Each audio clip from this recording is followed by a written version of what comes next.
Hi guys, welcome back to the channel. So this in front of you is my Anschutz 9015. I had mentioned previously that I wanted to use this for some of the slug testing, which I have actually filmed already, and I'll be honest, the results that I've got I really didn't expect. And just to put it on record, I've also backed up the results from this already with a different barrel as well, with a different twist rate, so you aren't going to want to miss this lot. So I'll get straight into it and I'll see you at the farm. You can probably see the wind's now picked up quite a lot. Not ideal for testing, so I'll pause you, I'll get the card down and we'll see how it goes. Right, AirArms fields, little random tin of those, 25 yards. Let's see what we can do. Oh, I'm a little bit jittery. I'm full of coffee. Not ideal for accurate shooting, I'll tell you that much.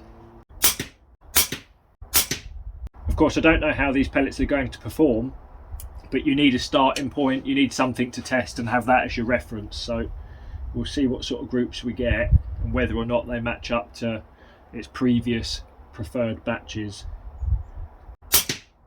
Don't forget, I'm not aiming off here at all, so we will get some deviation of that pellet in flight with the wind, and as I've said, it's coming from behind me at the moment. They're literally going through the same hole. It will do this all day in calm conditions, to be fair to it. Oh, I pulled that one a little bit. This buttock's digging in my hand a little bit down here. It's not nice, it's got to go.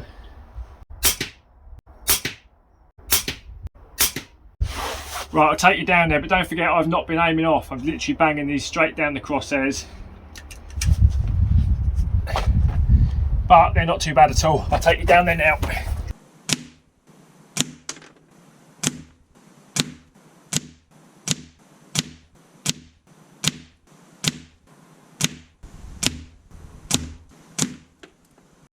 Right, I think we can safely say that the Anschutz quite likes them pellets, and remember I've not been aiming off, so that outside diameter of that red circle is 7mm.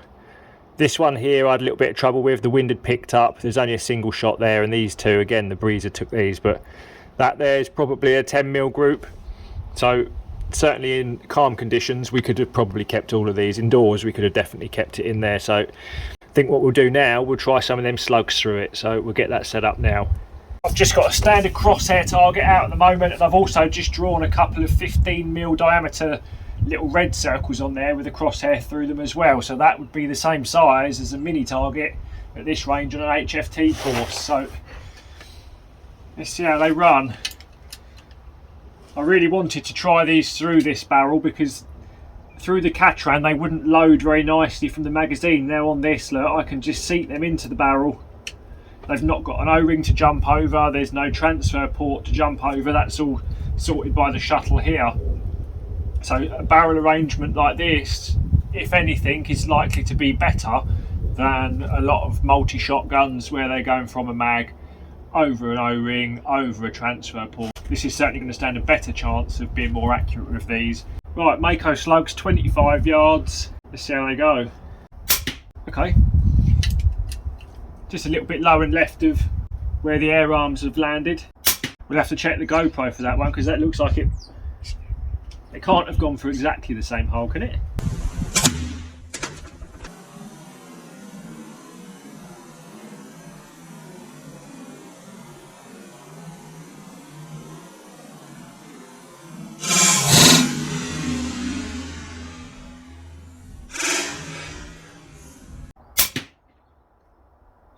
Right, but that second shot then must have gone through the same hole, because this one, that wind had picked up and it's just going from the left to the right slightly, and that third one's just literally nicked the whole of them first two then.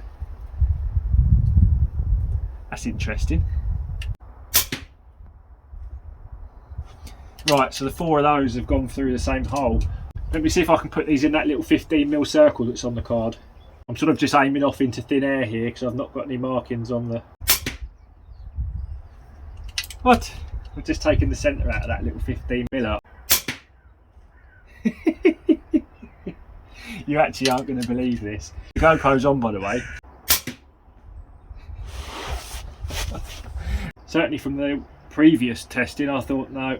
Everything else I've tested them in, no. this is showing really good promise. And they haven't paid me to say that either.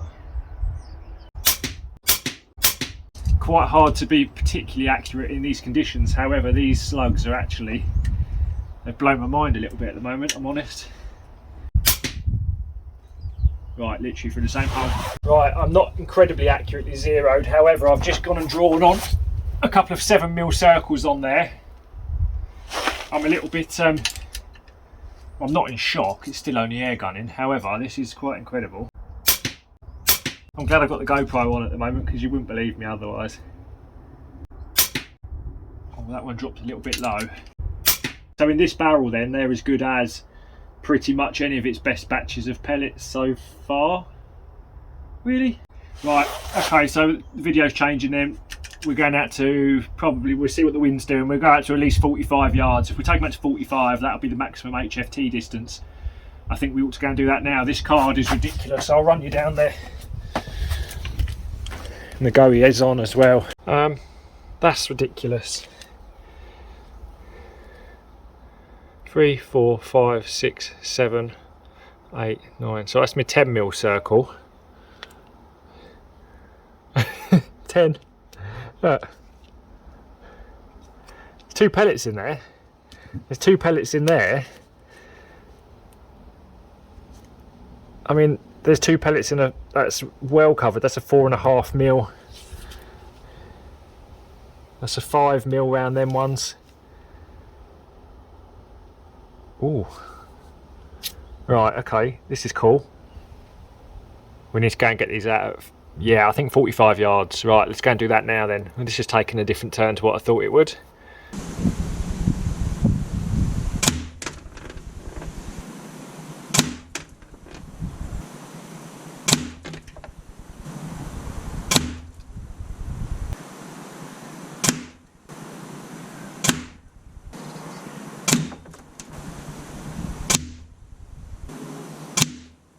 That's a 20mm circle, the outside diameter, and that's a 15mm circle.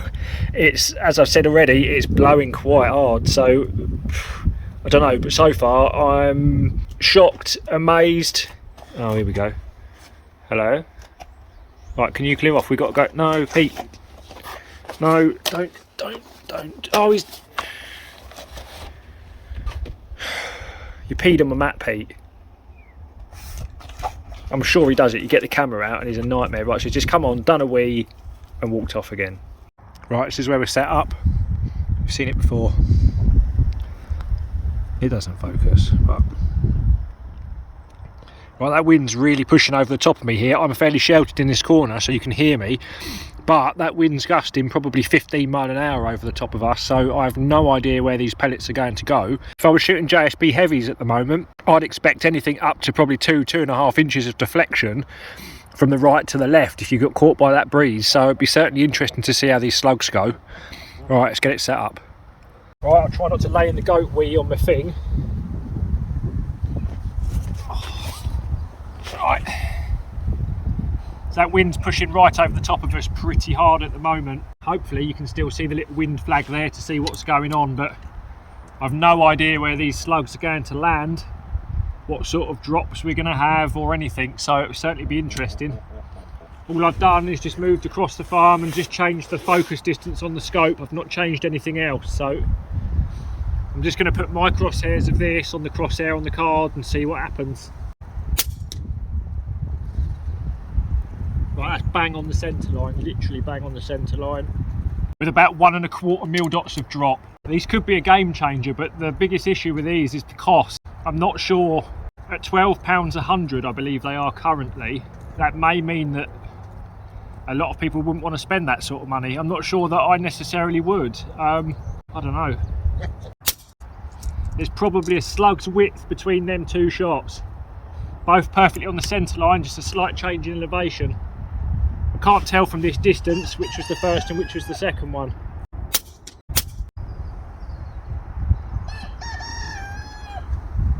I know they're expensive, but this is ridiculous.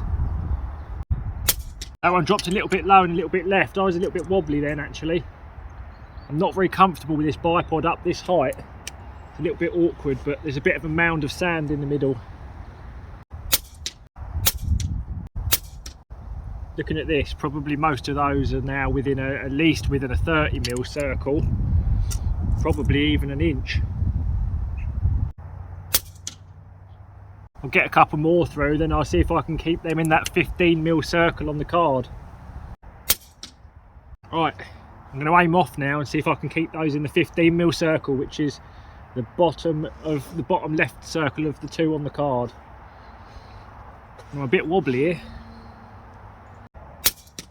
Oh, nearly. I can see my heartbeat. I can see the pulse through my hand where this butthook's digging in to the back of my hand, even with the shooting glove on. Oh, right, there you go. So that's in the 15mm. Second one in there. I'll tell you what, this cheek piece is the most uncomfortable cheek piece ever. It's super sharp on the top, which is fine if you're only taking a shot every 3 minutes on an HFT course. Not great at the moment where I'm rattling these shots off, but it's so consistent on my cheekbone. It really does. I mean, the scope's adjusted out the parallax, but when you've got the chance of parallax, having a super aggressive cheek rollover like this, although it's not comfortable, certainly helps keep you centered behind the scope.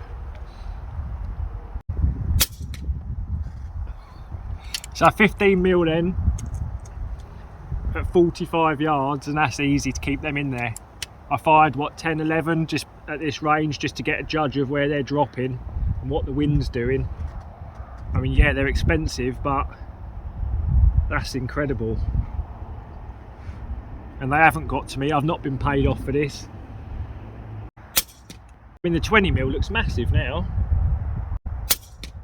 Oh, I felt that wind on my left ear. I felt the wind had spun across a little bit, and I didn't allow it. That's the one that's gone to the right hand side. Right, back in the 15mm.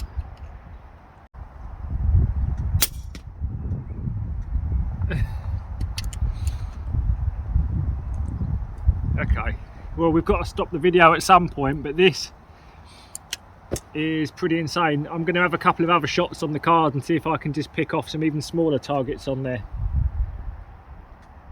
Let's see if I can put one through the 0 of the 20cm, where I've written 20cm on there. Let's see if I can put a shot through that.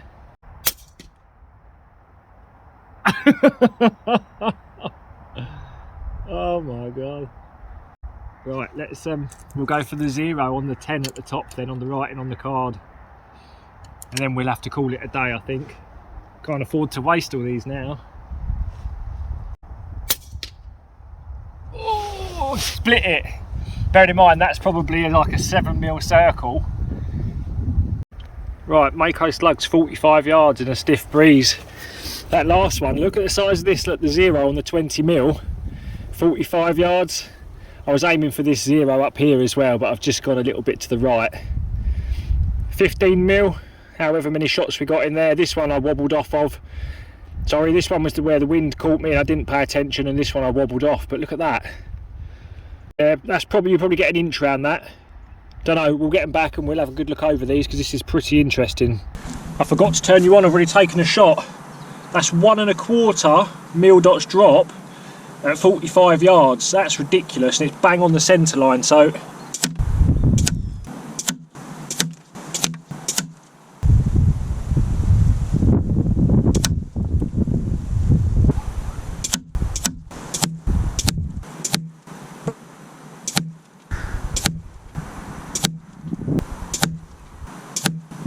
if you think I'm going to suddenly suggest that you all go out and buy a load of slugs for your air rifles, well, I'm not. The 177 caliber slugs are likely to be the most problematic of the lot. Because of the delicate nature of a slug that size, it's likely that there's probably more guns that won't shoot the slugs than there is that will.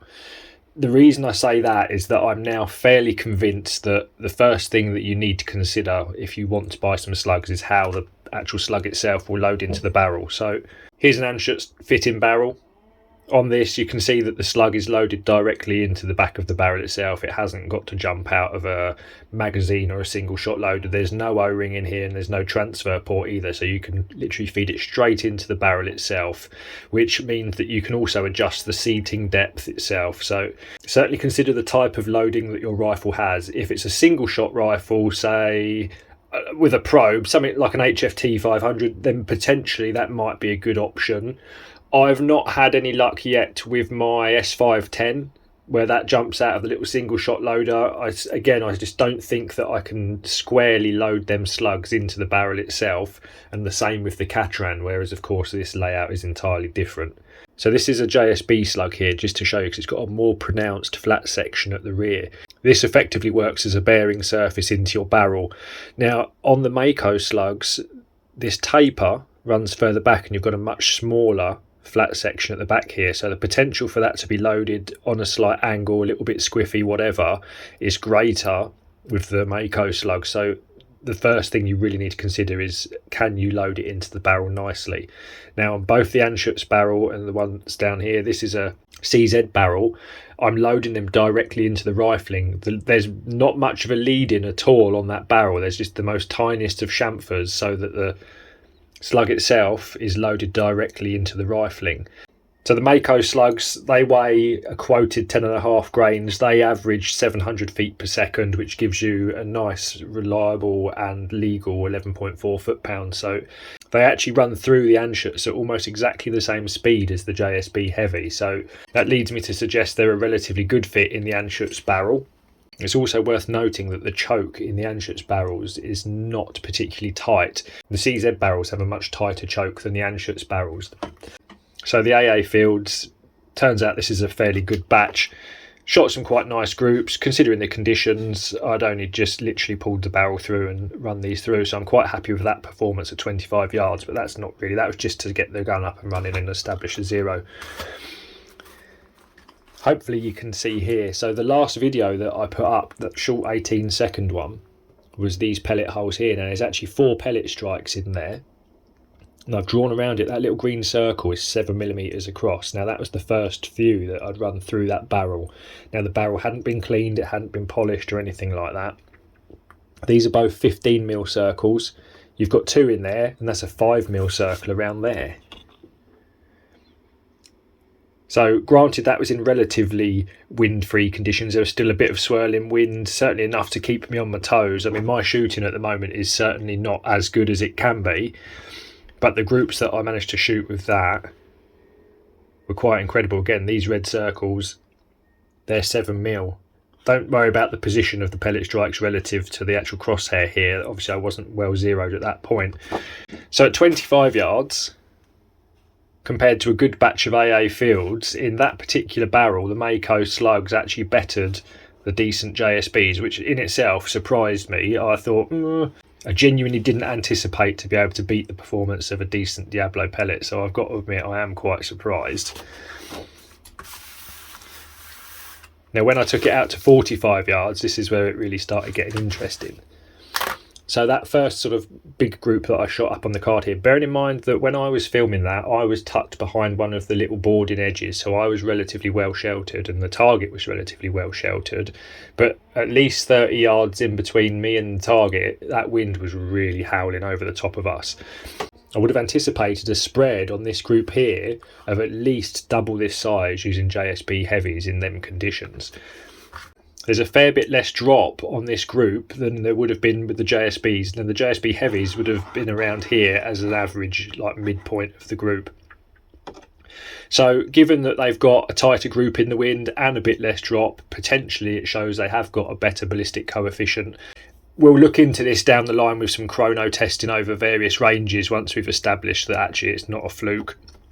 Now a 15mm target, that only runs out to 25 yards on an HFT circuit at its maximum distance, so the fact that I could quite easily, when I wasn't being a numpty, I didn't make any allowances for the wind on this one and I wobbled off that one. I'm still struggling with my shoulder a little bit, hence why I'm shooting off the bipod, but to shoot that sort of group there was incredible, and as I was running more slugs through it, they were getting slightly tighter groups as it was obviously leading the barrel up that bit further. So them last few shots, that little zero there from where I'd rit 20mm, knocking the centres out of those at 45 yards in that wind is absolutely mad. So I did pull the last one though, that was a bit annoying. I was aiming for the zero of the 10 up there and just skewed off slightly.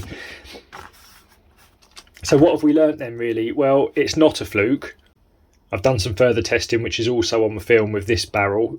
This barrel has a different twist rate, it's a different length, and they ran through at different speeds as well. Yet I've matched the 25-yard groupings with this barrel and the Anschutz barrel. I'm hoping for a slightly less windy day to take this out to 45 yards, and if we get some decent performance with this at 45, I'm then going to take it out to 75.